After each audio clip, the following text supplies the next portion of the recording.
So how many of you seen Ryan Gosling singing Just Can? How amazing was that? Wasn't that amazing? And I was going to tell you at the beginning of my sermon that I could just watch that clip the whole time, the whole sermon time, watch it over and over. But as much as that fun that song is, where Ryan Gosling, I call him Ryan, we're close. He sings about being just Ken, and that without Barbie seeing him, he really doesn't have an identity. He worries that he is going to be just all about his blonde fragility. And it's hilarious. If you haven't seen it, you need to look it up and enjoy how he also is so talented in singing that song. And it seems to me that he has a tremendous sense of humor. So even though Ken laments that without Barbie's gaze, he has no identity, he doesn't exist, the writer of our scripture this morning acknowledges something completely different. The writer of the psalm acknowledges and praises the one who does see us and who accompanies us every moment of our lives and beyond. Indeed, the one who shaped us in our mother's wombs and loved us ever since. So the reading and the song stand in juxtaposition to each other. And for those of you who don't indulge in either lighthearted movie, someone told me quite honestly this morning they thought that Barbie was silly, which, yes, is partly the point. But I know a lot of people are much less shallow than I, and some people don't see movies that are just fun. So if you haven't seen Barbie, or if you don't watch the Oscars, shame on you, the song Just Ken was nominated for an Oscar for Best Original Song. And it was, as I said, performed by Ryan. And he has, obviously, a great sense of humor. The other night I saw his movie, The Fall Guy, where he plays a stuntman. Amazing. Silly. Amazing. Really, really fun. And if you haven't seen it, you have to find Lars and the Real Girl. It's one of his earliest movies. Any of you seen it? And watch it over and over again, because it is a parable of the kingdom on earth, of how people love each other in spite of some odd propensities. So do look up that movie. So let me carry on now, having not started the way I thought we were. I want to thank you for welcoming me back into the community and into your pulpit, your space. It's always a pleasure to be with you. Jeff told me that I didn't need to focus so much on the plot or the story of the movie, but on the themes. But I do want to review a bit of the plot. And trust me, this isn't a movie where you really have to worry about spoilers. So you can relax if you haven't seen it yet. And I also want to defend the movie, because I've heard criticism from both feminists and those who say that the movie is hard on men. I'd argue that it's hard on all gender stereotyping. But first, I'll defend myself for privileging a man in my introduction to a movie about a woman. My defense leads into describing the plot, Barbie Land, where Barbie resides. And to be clear, Barbie in the movie is stereotypical Barbie. That's her name. So there's all the other Barbies in the movie. So stereotypical Barbie and all the others live in Barbie Land, which is a matriarchy. The women hold all the roles traditionally held by men: garbage collectors and pilots and president and judges and teachers. Everyone who does anything is a woman. The men are periphery. At one point, someone asked Barbie, "Where do the Kens live?" And she has to pause and admit, "I really don't know." In Barbie Land, the ascendancy of women has meant the full displacement of men. It isn't so much, I would say, a feminist utopia as an example of the oppressed becoming the oppressors in the most genteel of fashions. And in this upside down world, Ken laments, as I said, that he's invisible to Barbie. He has no life, no agency, no role. He's just Ken, unless he's noticed by her. He is, of course, giving voice to the stereotype of women's place in the real world, invisible with little agency until a man notices them. I have to tell you that in '88, when we made the decision that we would ordain or commission gay and lesbian people, I thought, oh, great, because now there's one rung that I have up. People will want a heterosexual woman before they want a gay man. No. People still want a gay man before they want a woman. And so what a wonderful world. And we continue to find it awkward. So at one point, and the movie portrays the real world as pretty much like the real world. Exaggerated male stereotypes abound, and men are in charge of pretty much everything. The women are present, but for the most part, their roles lean towards eye-rolling, almost to the audience, acknowledging their reality. At some point, Barbie's life starts to fall apart. As you saw, her arches fall. So in the movie, it starts that even when she steps out of her high heels, she still walks like this. Sure, she's formed like that. In the movie, her arches fall. She notices she has bad breath. She has thoughts about death. And most troubling, she notices cellulite. So she seeks advice from a character called Weird Barbie, who tells her that she has to find in the real world the person who is playing with her. What presumably little girl in the real world is projecting onto stereotypical Barbie the angst of the little girl's life. To do this, Barbie has to go through a portal to the real world, and what she discovers is that it's Sasha, the character played by America Ferrera, who has been playing with her. Sasha is an executive assistant working with the CEO of Mattel, the makers of Barbie and Ken. Discouraged and frustrated with life, Sasha picks up her daughter's discarded Barbie and starts to project onto that Barbie some more realistic characters. She designs irrepressible thoughts of death Barbie, full-body cellulite Barbie, crippling shame Barbie.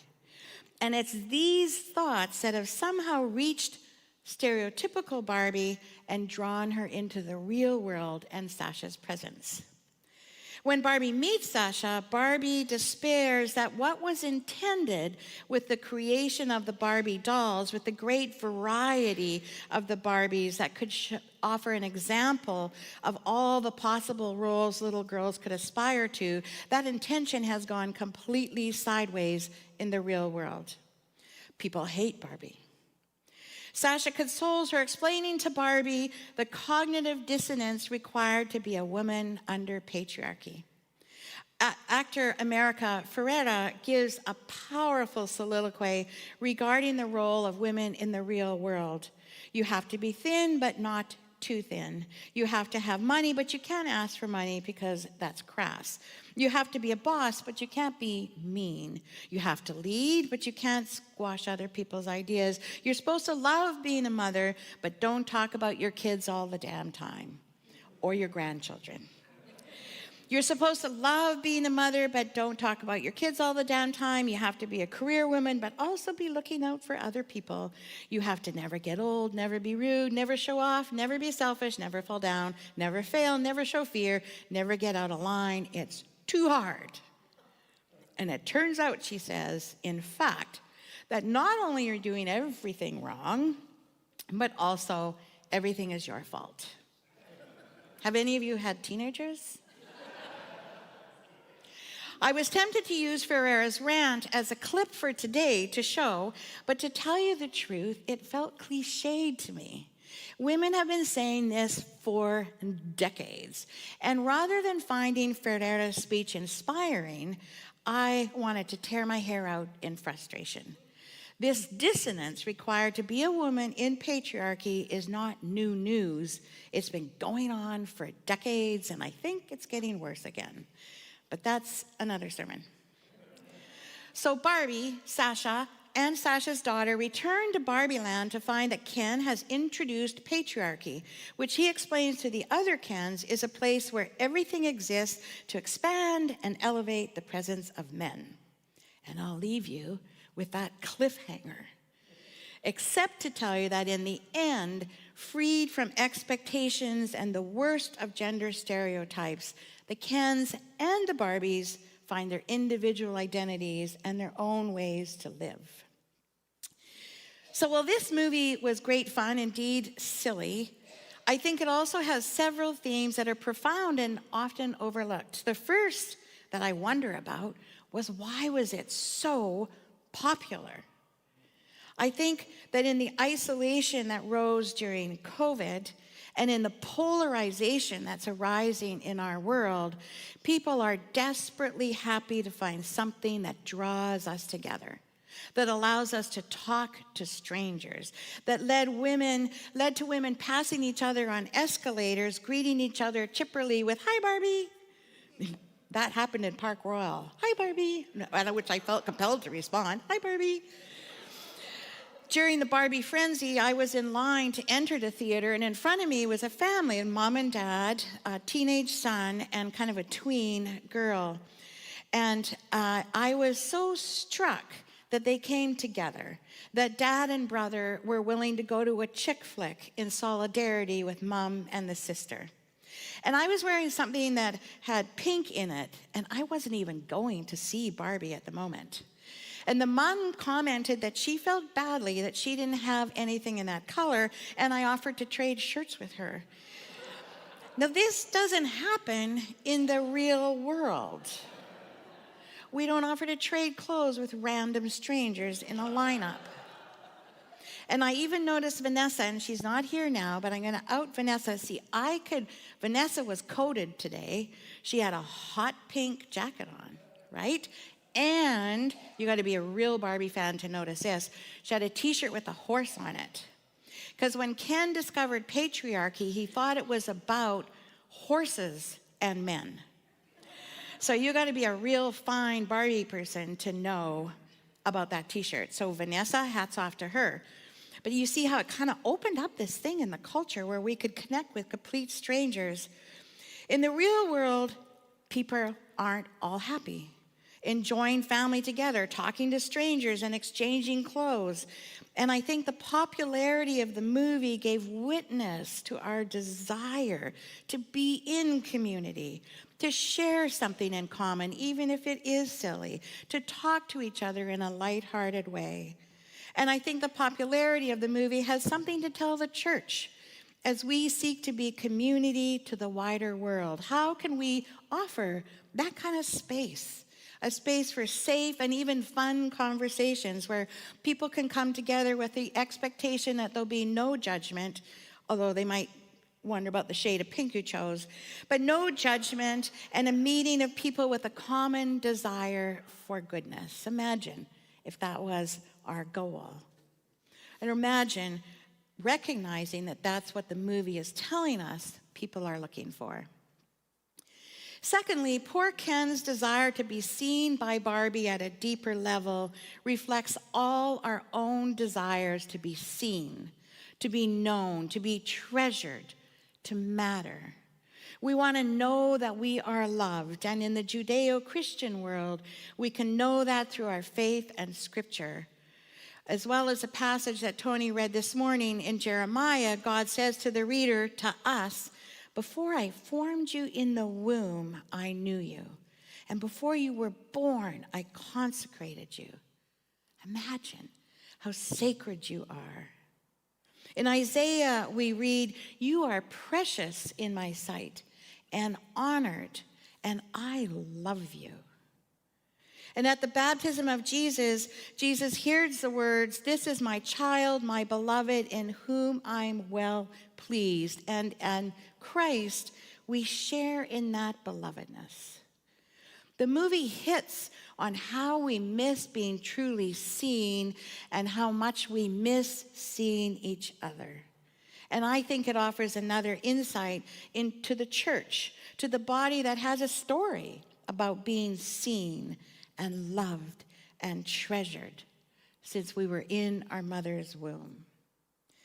And the third theme that really struck me was introduced by Weird Barbie. Weird Barbie is that one in the bottom of the toy chest, right? The one that's got felt on her face, and some child has chopped her hair off in a very abrupt fashion, and she's got the oddest clothes on. That's Weird Barbie. And stereotypical Barbie needs to go see Weird Barbie to find out what's happening to her. And Weird Barbie tells her, you have to go to the real world and find out who's playing with you, who is giving shape to you, who is projecting onto you who you are.